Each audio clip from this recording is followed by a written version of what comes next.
I love 5 inches. 5 inches is my favorite.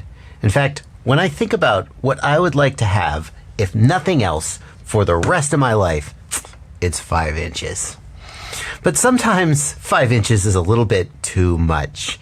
And you want something a little bit smaller, a little bit easier to handle, a little bit quieter, just a little bit less.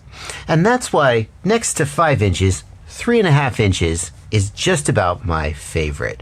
And that's why I'm so excited to show you guys the quadcopter. Yeah, we're talking about a quadcopter. What do you think I was talking about? You guys got a problem. That's why I'm so excited to show you the quadcopter I'm looking at today. This is the iFlight IH3, and it is a 3.5 inch.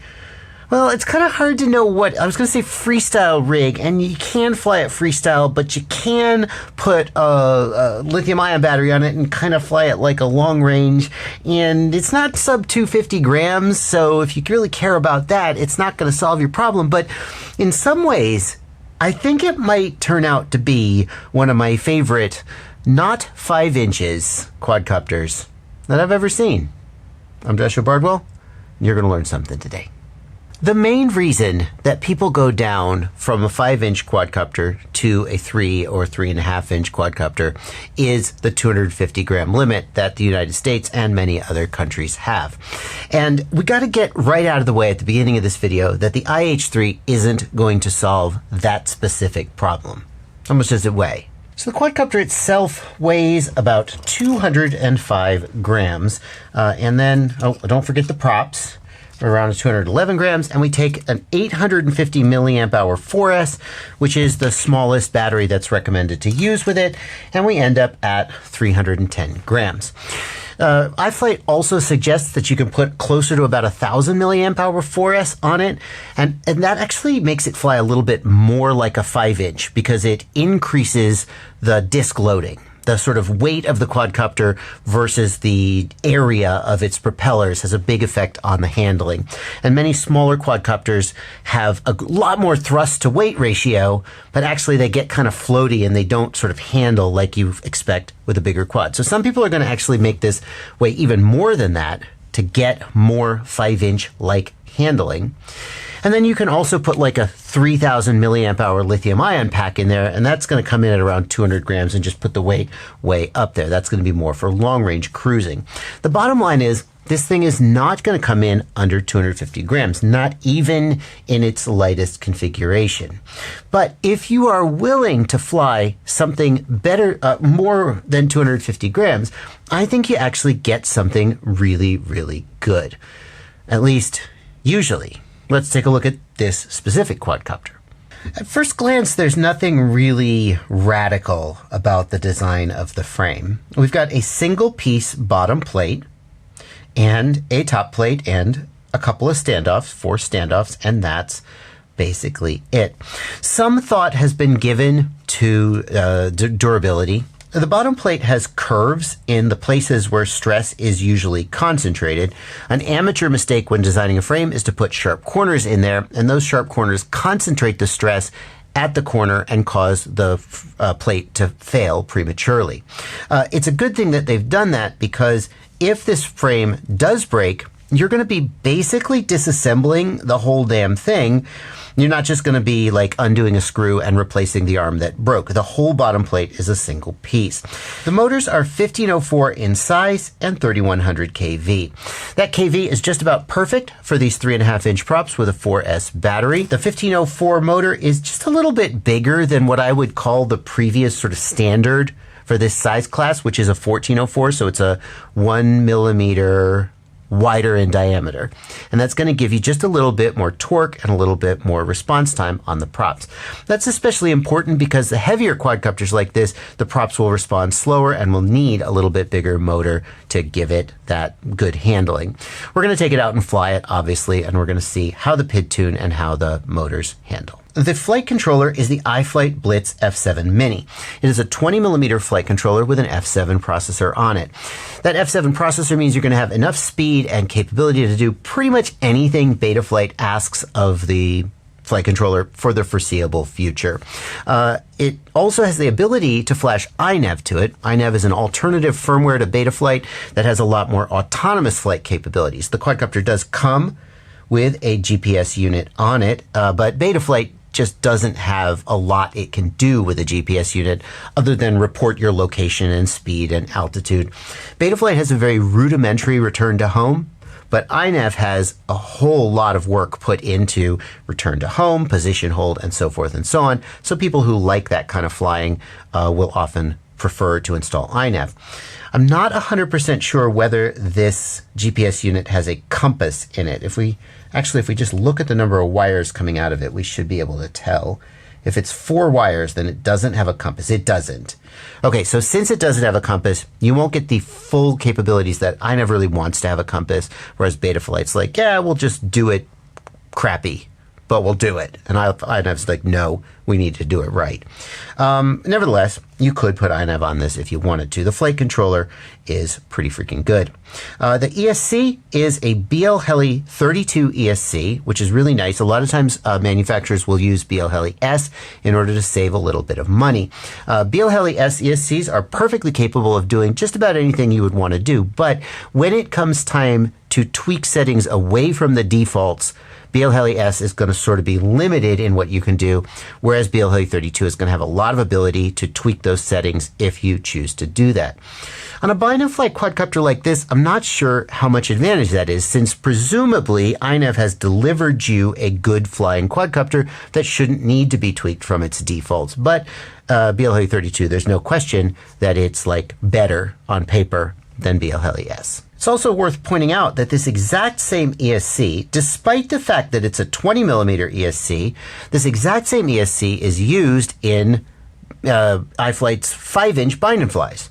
So arguably, if it can handle 5-inch props and 2207 motors without blowing up, it's more than capable of handling these 3.5-inch props and 1504 motors without ever breaking a sweat. This GPS unit might look like any other GPS unit you've seen before, but it isn't. It's got something special about it. And what makes it special is that it has an M10 chip in it. The older GPSs that you're probably used to had an M8 chip in it. And the short version of this story is that basically all GPSs that you buy have the same chip inside them. A manufacturer just sort of puts that chip in and builds the supporting hardware and then sells you a GPS unit. But the basic capabilities and performance of the GPS are largely dictated by that chip. And so a GPS with the M10 chip in it is going to lock a lot more satellites and get lock faster. That's the gist of it. I have a video sort of breaking down and showing the results of an M10 GPS unit, and I'll put a link to that in the video description below if you want to check that out. The bottom line is you're going to get faster GPS lock and more satellites locked with this. At least that should be the case. I'm not getting great performance from the satellites.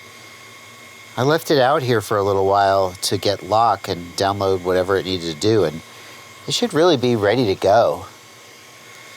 This is not performing at the standard I expect from an M10 satellite. I checked with iFlight on this, and they said that the GPS modules have some issue, that it gets 20 to 25 sats when it's in China, but as soon as it goes to Europe or America, it's acting weird and not getting sats. I don't know what they plan to do about this, but from my perspective, the GPS on my quad at least was unusable. And if that represents other IH3s, then I would hope that iFlight would address the issue. Now we come to a decision that iFlight has made that is going to cause some people to stop watching this video. And that decision is that they are only selling this with the O3 air unit in it. No Vista, no analog. You can buy the frame, and you can build it out, you can put whatever you want in it, but the bind and fly only comes with the O3.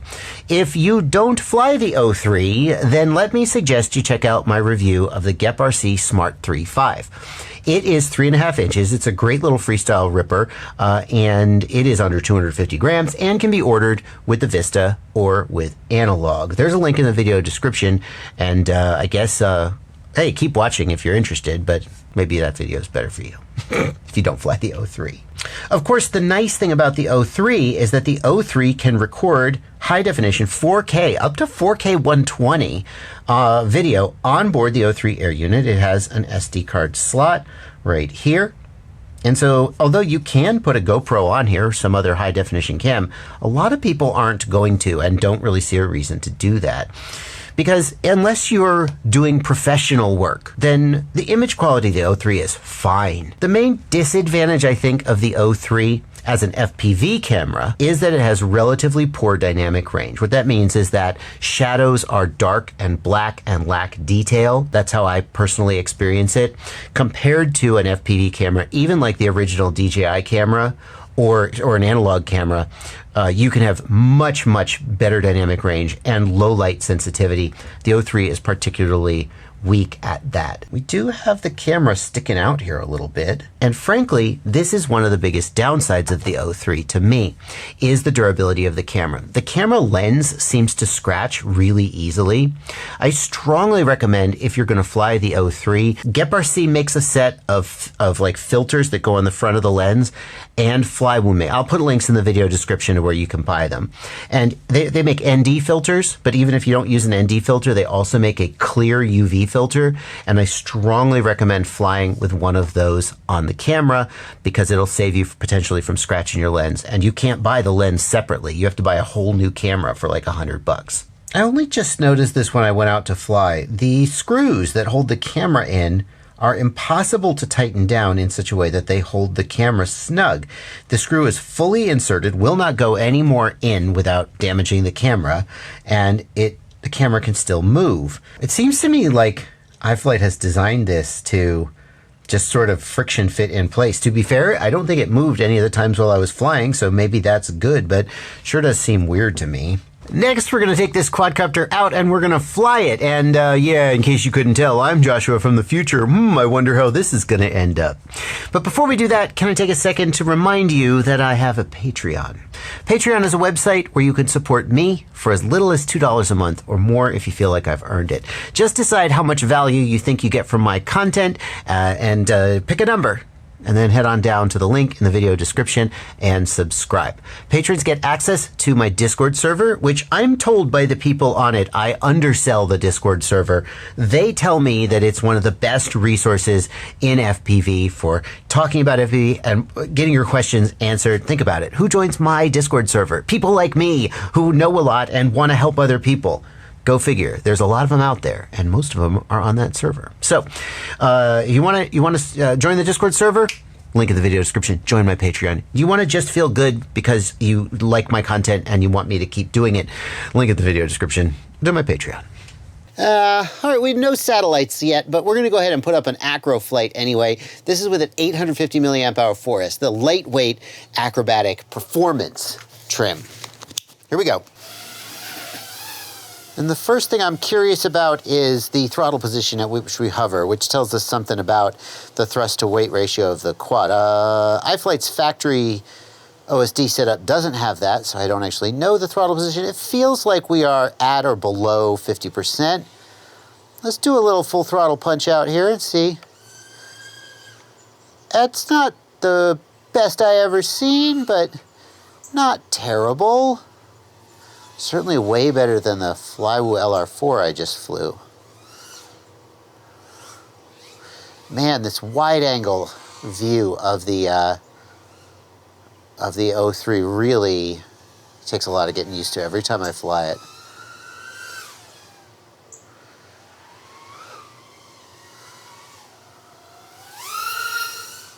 We can freestyle this though for sure. A little bobble there when I dropped throttle.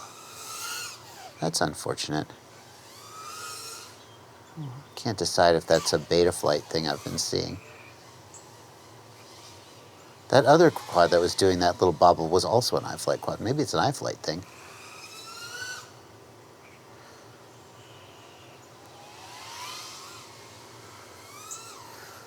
I don't think I want to go hard with this and try to crash it just yet. I'm going to try and be a little conservative with my flying. Oh God, oh God, oh God, oh God, oh God, he said, crashing it immediately. As soon as you say that, you're going down. Yeah? Yeah, it's Definitely not the most powerful 3.5 inch I've ever flown. In fact, I feel like the additional weight, compared to the sub 250 ones I've flown, the additional weight is definitely noticeable in punch outs, and just all the time it just feels a little bit less powerful and a little heavier. That makes sense, it is. It's still pretty flyable. Still pretty flyable and pretty fun. I think I got a slightly bent prop. That's why we're getting a little jiggle in here. We'll have to see if Gyroflow can, help out there. Woo! Yeah, so like coming down from a move like that, it definitely, hello, bye-bye. You definitely have to think a little bit about getting on the throttle before you hit the ground, but you definitely have enough power to get out of it before you hit the ground. And you can like power loop it and all this. Let's see. It's pretty smooth, especially considering I have a bent prop. You can see a little jiggle there. It's pretty smooth. The iFlight tune is good, as they usually are.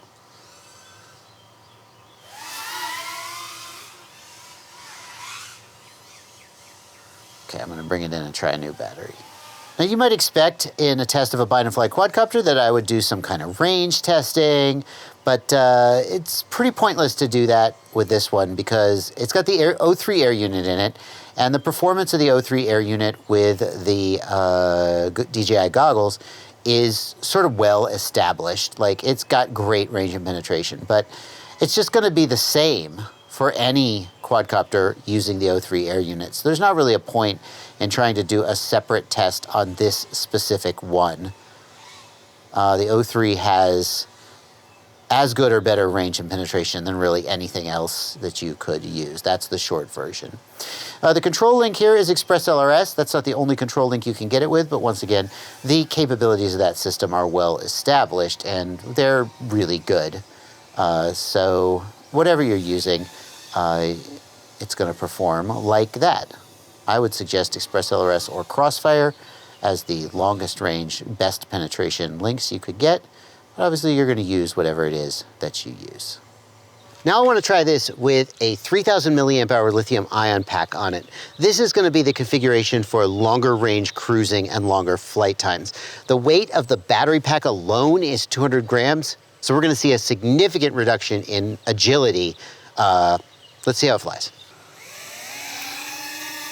Oh yeah, it's a lot heavier. I'm at a higher throttle position for sure. Let's do a full throttle punch out. Oh, it's working way harder. Now the big don't do big dives, don't do big dives. Oh, Bardwell. Cool. Okay.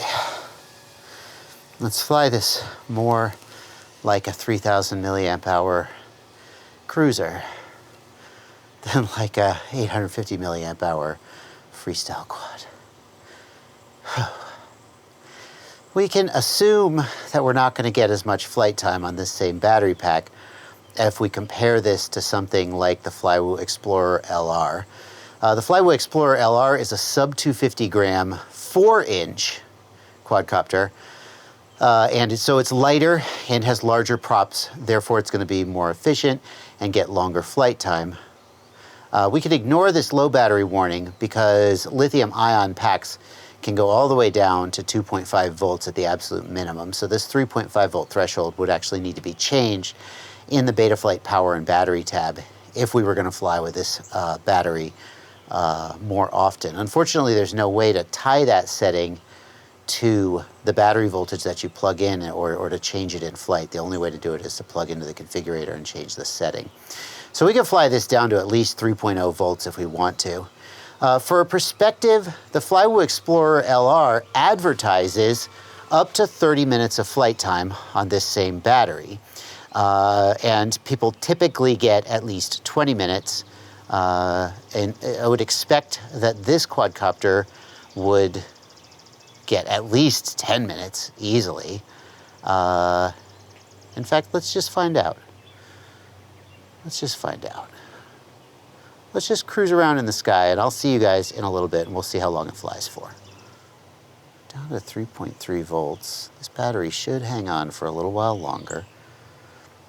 If this was a lithium polymer battery around 3.3 volts, it would just really start sagging out. But a lithium ion should hold on for a lot longer. Nevertheless, I'm going to bring it a little closer to home.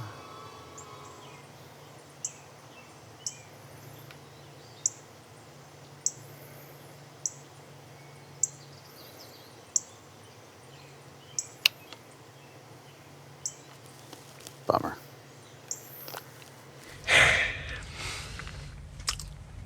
What happened there? I'm not sure why I lost video. I usually have video from the O3 air unit in that location. Maybe the battery being a little bit bigger and the antenna being behind the battery. Or maybe I was just turned and facing the wrong way and it wasn't ideal. I'm not sure about that. Then I lost video, and then I leveled out and I raised throttle because I knew I had just lost video and I was sure if I just climbed a little bit, I'd get video back. And then I didn't get video back, so then I disarmed and, crashed. I'm going to guess that the additional weight of this quadcopter meant that my throttle position that I thought was climbing was not actually climbing. Yeah, there you go. Oh, I should really have cleaned it off before I brought it in, but I thought you guys would like to see the result of the crash. No harm done, as far as I can tell. Arms are still, no delamination or cracks or anything like that. Motors are still fine. Got a little bit of dirt in that one. Everything seems to check out. Granted, this was not a hard crash on asphalt or something, but I put it in the trees a few times. I put it on the ground a few times. It has a minimal level of durability, at least, maybe more. I always try to approach a video like this not by telling you whether I like the product in question, but by helping you decide whether you're going to like the product in question. And in this case, it seems to me like iFlight have made a quadcopter that is sort of jack of all trades, master of none. If you compare it to something like the AOS3, Bind and Fly, also sold by iFlight, the AOS3 is just a little bit lighter and it's going to be a little bit more powerful and a little bit more nimble. But if you even compare that to something like the GEP-RC Smart 3.5, which comes in under 250 grams with an 850 milliamp hour battery, that one flies really good for a 3-inch.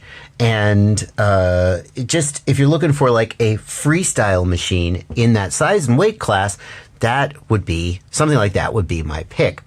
On the other hand, as a long-range device, this is also not quite as good as something like the Flywoo LR4, which is going to get a lot longer flight time, but be way less powerful and really a lot less durable in crashes. I think the person who is going to love this quadcopter the most is somebody just getting started.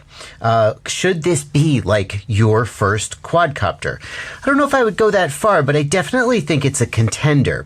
It's going to be a lot safer and easier to fly than a 5-inch. It's going to be a lot more durable than something in the sub 250 gram class. Although if you care about remote ID and other such rules, you might want something in the sub 250 gram class. It's not going to be great at anything, but you're not going to be great at anything because you're a beginner. And with the O3 Air unit, you're going to be able to get good footage without having to carry an action cam. It's going to be just sort of a decent all-rounder. And if that's what you're in the market for, then there are links in the video description below.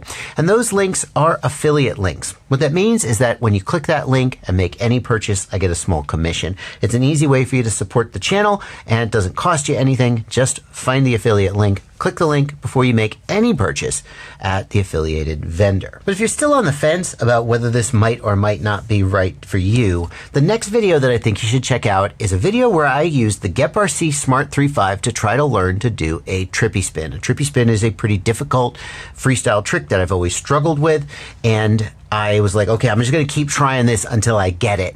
I've edited it down so it's not ridiculously long, but you can see all the attempts and you can see all of the crashes and you can see how the quadcopter flies. I put a card on screen You can check that out, and I'll put a link in the video description for that. As well as, let's also link to the actual review I did of the GepRC Smart 3.5 as an example of what a 3-inch, 3.5-inch sub 250 quadcopter is capable of. See you there.